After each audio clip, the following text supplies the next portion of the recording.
Okay, so you're getting ready for an art studies lecturer interview. That's pretty exciting stuff. We've got a bunch of RoleCatcher resources here to help you just totally ace it. Think of this deep dive as your cheat sheet to interview success. We'll break down what the role really even is. We'll dive into some common questions, and we'll even see how RoleCatcher's AI can give you a personalized edge. It's like having a secret weapon in your back pocket. Exactly. First things first, what does an art studies lecturer actually do?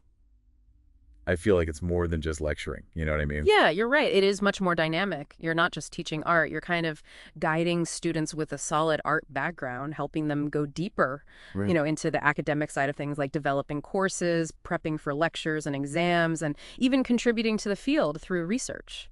Wow, so it sounds like a pretty multifaceted role. And speaking of roles, RoleCatcher lays out a pretty clear career path from entry level all the way up to senior lecturer. Yeah, it is pretty fascinating to see how the responsibilities kind of like evolve, more leadership, more impact on research. It really paints a nice picture of where you could go in this career. But before we get ahead of ourselves, let's focus on acing that interview. Rollcatcher has a treasure trove of potential questions, and we're going to tackle 9 key ones today. Perfect. Let's dive right in. Question number one. What inspired you to pursue a career in art studies? This one seems pretty straightforward. I bet there's a way to make your answer really stand out. Definitely, it's your chance to showcase genuine passion, but don't just say, I love art. Huh. Everyone says that. Think about your unique story. What was that pivotal moment that sparked your fascination? Was it a specific artist? Was it a life-changing class? Maybe a travel experience that opened your eyes? Weave a narrative that highlights your journey and also kind of hints at the skills and dedication that you'll bring to this role. So it's about telling a story that captures their attention and makes you memorable. Okay, question two. How do you approach teaching art to students with diverse backgrounds and skill levels? I imagine adaptability is key here. Oh, absolutely. You'll be working with students who have different strengths, weaknesses, and learning styles. So the interviewer is looking for evidence of your commitment to inclusivity and your ability to create a supportive learning environment where everybody can thrive. So how can we best demonstrate that in our answer? Share concrete examples. Have you used visual aids to help those visual learners? Have you adjusted your pacing for students who need more time to grasp concepts?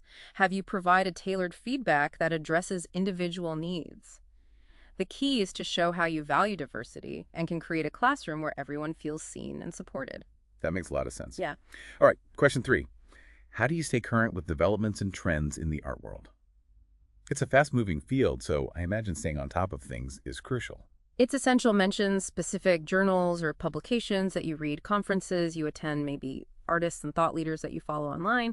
But think beyond just staying informed. How do you take that new knowledge and bring fresh perspectives into your teaching? That's what they want to hear. So it's not just about what you know. It's about how you apply that knowledge to keep your teaching engaging and relevant. Precisely. Now let's move on to question 4. This one's all about technology.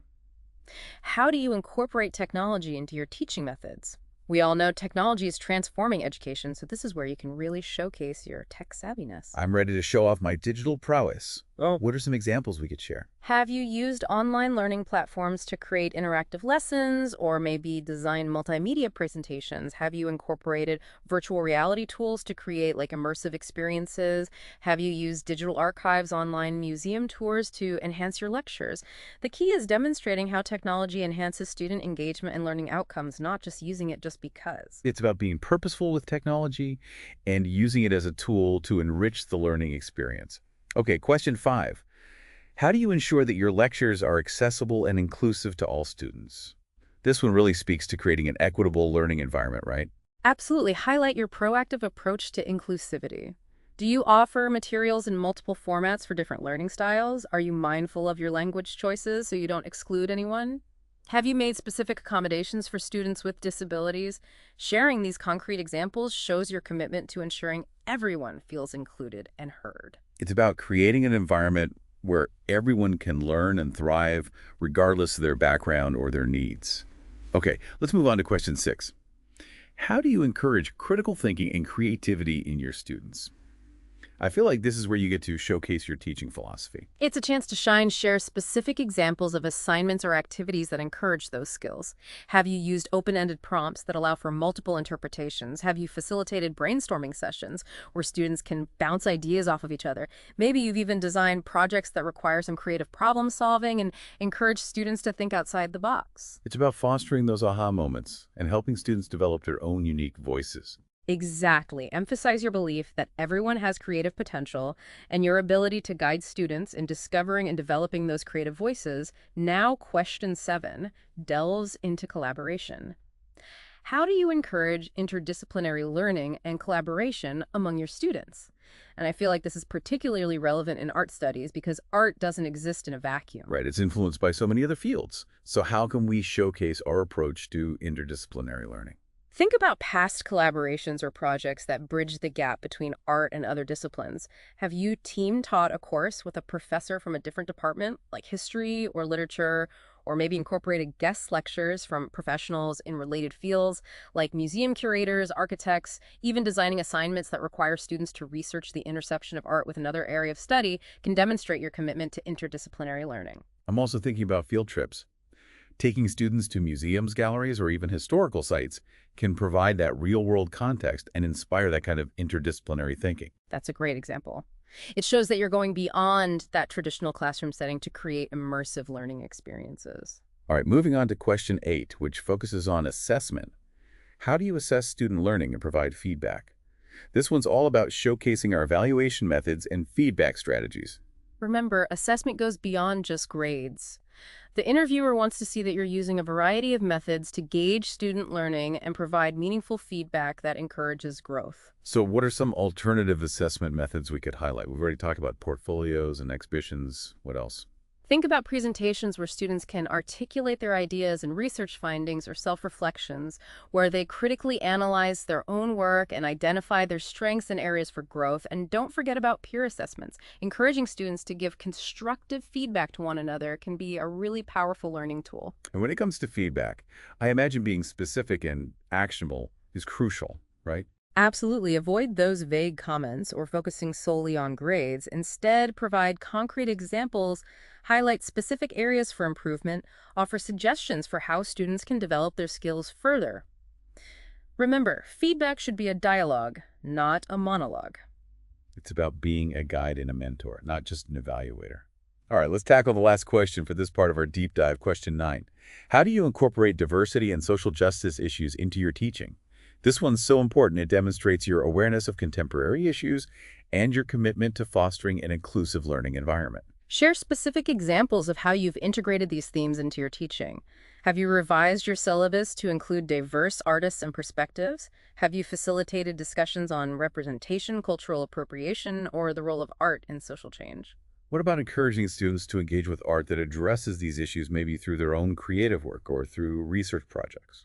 Excellent suggestion. It's about showing that you're not just talking the talk, but walking the walk when it comes to diversity and social justice now. Before we move on to the next part of our deep dive, let's briefly touch on how RoleCatcher's AI can give you an extra edge in your interview preparation. Yes, RoleCatcher's AI features can be incredibly helpful in tailoring your answers to specific roles and institutions. Their tools can analyze job descriptions to identify keywords and skills, which you can then weave into your responses. It's like having a personalized coach who can help you highlight the most relevant aspects of your experience and expertise. Exactly. So be sure to check out RoleCatcher's free and premium options to see how their AI can take your interview preparation to the next level. We'll dive deeper into career progression and RoleCatcher's AI tools in the next part of our deep dive. But for now, let these questions and insights simmer. Think about your own experiences and how you can best showcase your passion, your knowledge, and your commitment to art studies. Welcome back to our deep dive into acing that art studies lecturer interview. Before we jump back into those insightful interview questions, let's take a moment to look at the bigger picture, of this career path. You're right. It's important to have that context you mentioned earlier that RoleCatcher provides some great insights into career progression. What stood out to you in their materials? I think what's really fascinating is how they break down the art studies lecturer journey into those distinct stages, entry level, junior lecturer, and senior lecturer.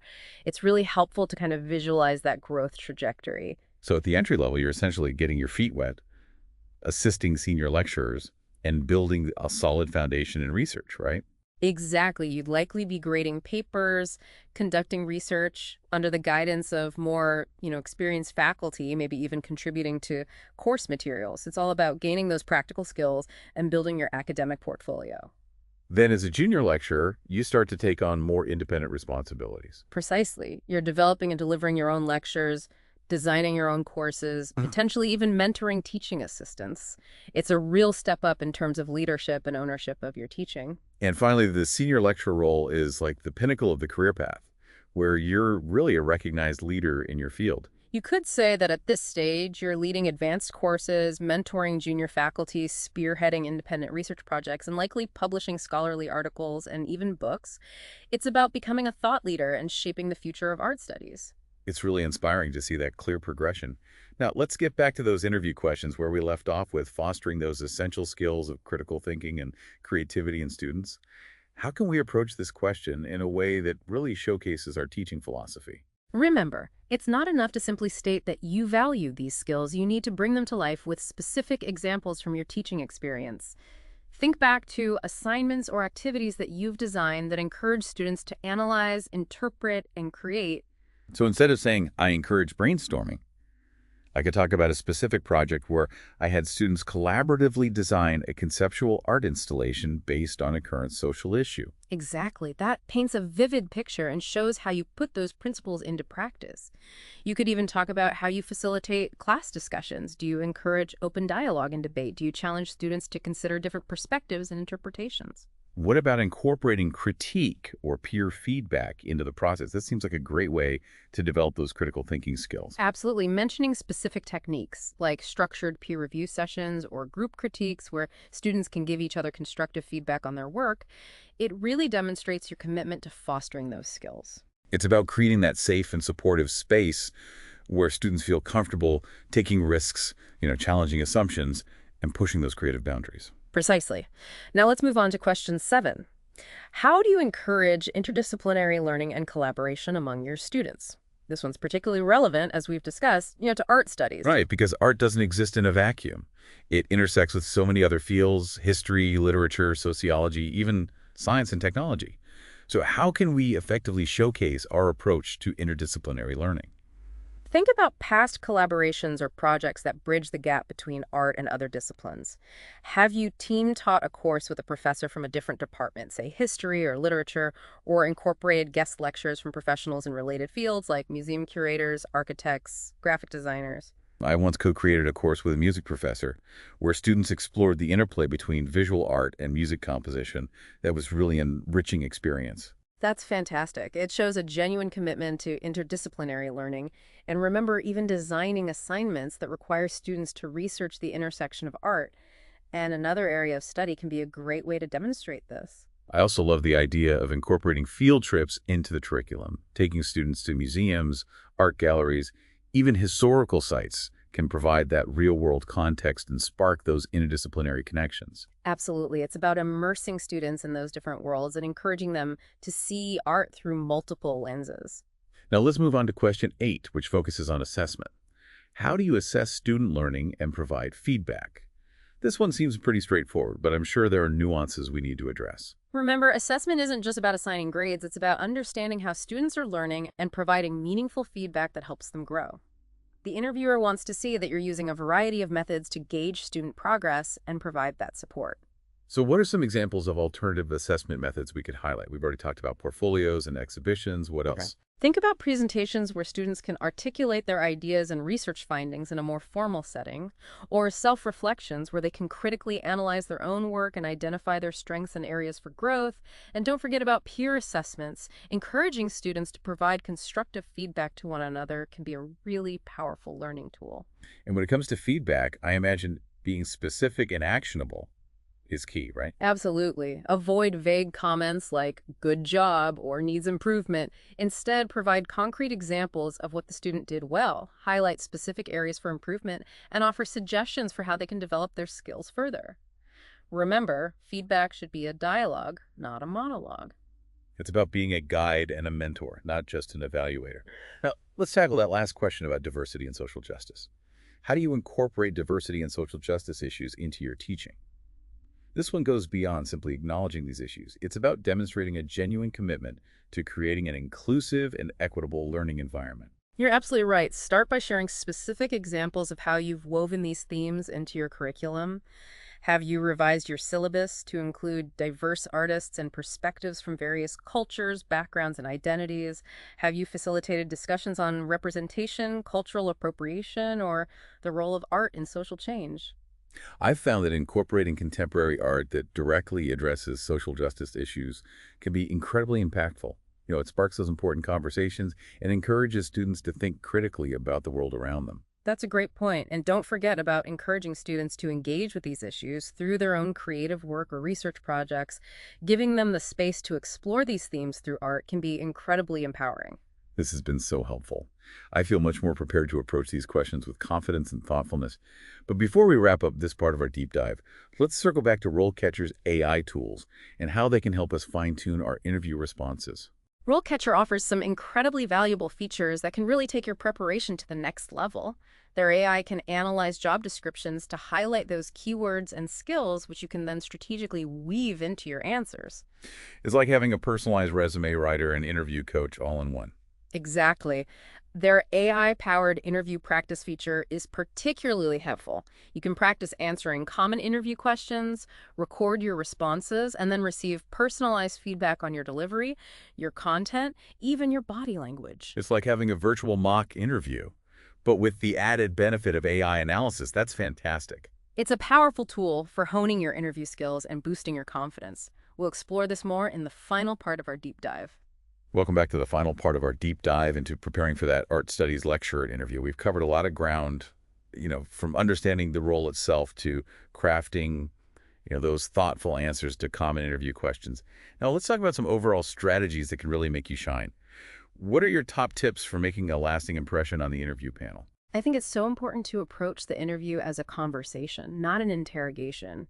Be authentic, be enthusiastic, and let your passion for art studies really shine through. Remember, they're not just looking for someone with the right qualifications, they're looking for someone who will be an inspiring and engaging teacher and a valuable addition to their academic community.